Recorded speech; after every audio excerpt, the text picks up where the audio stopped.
So, with all of the usual bad guys, the George Soros, the World Economic Forum, Twitter, Facebook, Instagram, what's it, so on and so forth, Google, are all siding with Ukraine and are going against Putin for his recent moves there. You've also got companies like Ford, Adidas, Apple, BMW. You've got Visa and MasterCard, as well as like ExxonMobil and all these other really big sort of globalist corporations are now also targeting Russia. And I'm not saying here that this makes Russia the good guys, and of course it seems like people are actually dying and the civilians are caught up in the middle of all this. But with all the usual bad guys and all of their big corporations that have, played a huge part in creating this matrix system that we're in, that has been responsible for causing untold suffering for so many people and has also been a part of enslaving so much of humanity, they're all siding against Putin and Russia. Now, what is that all about? And his account, his name has been deleted from the World Economic Forum. I don't know what that is about either. That's quite suspicious, don't you think? I think it's a little bit weird.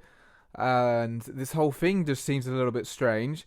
The timing is perfect, I have to admit. So that makes me a bit suspicious of the whole thing, because it's like, okay, COVID was just coming to end and boom, okay, now it's Russia, Ukraine.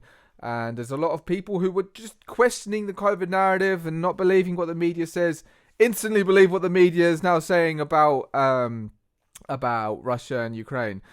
That's a little bit disheartening, but thankfully I think enough people have woken up enough that they're not buying into, at least initially, what the mainstream media is saying about all of this. I'm very, very curious. There is just something is off. Something smells bad about this whole thing. You even got, even Disney, and just remembering now, Disney is, targeting Russia. If you haven't already, I'd highly advise going to RT News on Telegram. They're getting banned everywhere, all around the world, like Instagram, Facebook, and even like their actual news broadcasting services is getting banned, taken out. They have TV channels. Their Telegram is still up. They're posting huge amounts of updates. You can go check that out.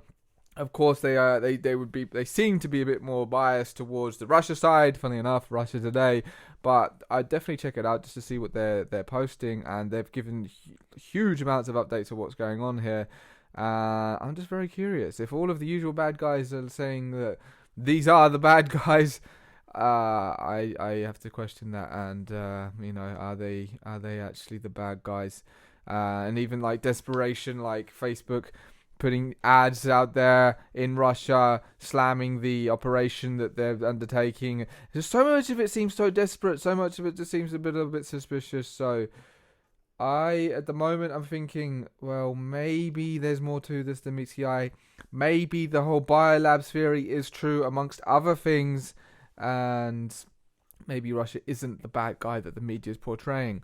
I guess time will tell, but a very, very curious situation here.